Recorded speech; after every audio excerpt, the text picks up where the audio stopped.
Now let us take next question. This is from chapter electric charges and fields. Electric charges and fields.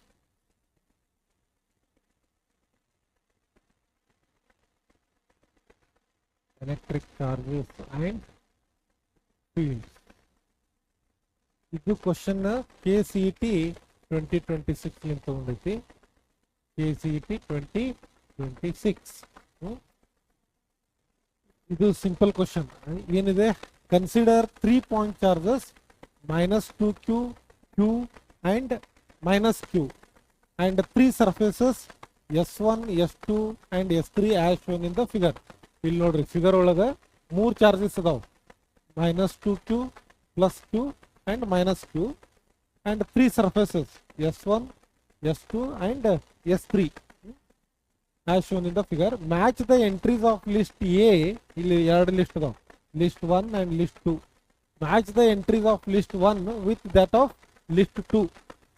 ಈ list 1 ಒಳಗಿಂದ list 2 ಜೊತೆ compare ಮಾಡಬೇಕು. ಇಲ್ಲಿ ಏನು ಕೊಟ್ಟಾರ, ಲಿಸ್ಟ್ 1 ಒಳಗ ಫ್ಲಕ್ಸ್ ಕೊಟ್ಟಾರ, net flux through S1, net flux through S2, net flux through S3. ಅದಕ್ಕೆ ನಾವು ಇಲ್ಲಿ ಏನು ಫೈಂಡ್ ಔಟ್ ಮಾಡಬೇಕು, flux through S1, S2, S3 find out ಮಾಡಿ ಅದನ್ನ ಲಿಸ್ಟ್ 2 ಜೊತೆ ಕಂಪೇರ್ ಮಾಡಬೇಕು.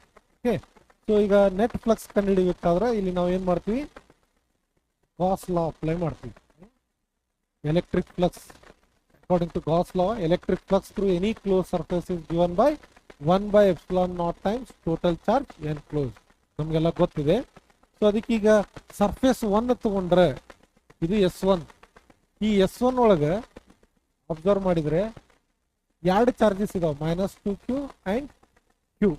ಓಕೆ, ಸೊ ಅದಕ್ಕೆ the electric flux through S1 ಬೇಕಾದ್ರೆ it is 1 by epsilon naught times total charges enclosed. ಇಲ್ಲಿ ಟೋಟಲ್ ಚಾರ್ಜಸ್ ಎನ್ಕ್ಲೋಸ್ಡ್ ಎರಡು ಚಾರ್ಜಸ್ ಅದಾವ, ಇಲ್ಲಿ ಒಂದು -2q, ಇನ್ನೊಂದು +q. ಸೊ ಅದಕ್ಕೆ ಟೋಟಲ್ ಎಷ್ಟಾಯ್ತು, ಇಲ್ಲಿ 1 by epsilon naught into -2q into q ಅಂದ್ರೆ -q. ಅದಕ್ಕೆ ನಾವು -q by epsilon naught ಅಂತ ಬರೀಬಹುದು. ಅದಕ್ಕೆ electric flux through first surface is -q by epsilon naught. ಅದಕ್ಕೆ ಇಲ್ಲಿ ನೆಟ್ ಫ್ಲಕ್ಸ್ ಥ್ರೂ S1 ಯಾವ್ದು ಬಂತು, ಇಲ್ಲಿ -q by epsilon naught ಅಂದ್ರೆ 2. A matches with 2. A2 ಇದ್ದಿದ್ದು ಎಲ್ಲಿದೆ ನೋಡ್ರಿ, ಇಲ್ಲಿ A2 ಇದ್ದಿದ್ದು ಎರಡು ಅದಾವ, ಇಲ್ಲಿ ಇದು ಒಂದು, ಇದು ಒಂದು, ಇದು ಒಂದು. ಈಗ ಇವೆರಡು ಆಪ್ಷನ್ ಹೋದು. ಈಗ ಇವೆರಡರೊಳಗೆ ಸೆಲೆಕ್ಟ್ ಮಾಡ್ಬೇಕು ನಾವು. ಎರಡರೊಳಗೆ ಸೆಲೆಕ್ಟ್ ಮಾಡ್ಬೇಕಾದ್ರೆ ಇನ್ನೊಂದು ಬಿ ಒಂದು ವೆರಿಫೈ ಮಾಡಿಬಿಟ್ರೆ ಗೊತ್ತಾಗ್ಬಿಡ್ತದೆ ನಮ್ಗೆ ಆನ್ಸರ್. ಸೊ ಬಿ ಏನದಿಲ್ಲಿ net flux through S2, net flux through S2. ಇಲ್ಲಿ S2 ಅಬ್ಸರ್ವ್ ಮಾಡಿದ್ರೆ ಇದು S2, ಈ S2 ಒಳಗೆ ಎರಡು ಚಾರ್ಜಸ್ ಅದಾವ, q ಮತ್ತು -q.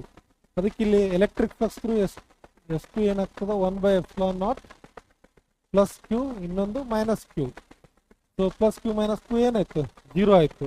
ಅದಕ್ಕೆ electric flux through second surface ಏನಾಗುತ್ತೆ, 0. ಅಂದ್ರೆ net flux through S2 is 0. ಅಂದ್ರೆ ಎಲ್ಲಿದು 3, B3. B3 ಇದ್ದಿದ್ದು ಯಾವ್ದೈತಿ ನೋಡ್ರಿ, ಎರಡರೊಳಗೆ B3 ಇದ್ದಿದ್ದು ಇದು ಐತಿ. ಅದಕ್ಕೆ option 4 is correct. A2, B3, C1 answer ನಮಗೆ ಈಗಾಗಲೇ ಗೊತ್ತಾಯ್ತು. ಆದ್ರೂ ಫ್ಲಕ್ಸ್ ಥ್ರೂ S3 ಒಂದು ಫೈಂಡ್ ಔಟ್ ಮಾಡೋಣ, ಅದನ್ನು ವೆರಿಫೈ ಮಾಡೋಣ. Flux through S3 it is 1 by epsilon naught times total charge enclosed. S3 ಅಂದ್ರೆ ಇದ್ರಾಗ ಇವೆಲ್ಲ ಚಾರ್ಜ್ ಎನ್ಕ್ಲೋಸ್ ಆಗ್ಯಾವ. ಸೊ ಎಲ್ಲ ಚಾರ್ಜ್ ಅಂದ್ರೆ ಎಷ್ಟಾಗ್ತಾವ ನೋಡ್ರಿ, -2q, ಇದು +q, ಇದು -q.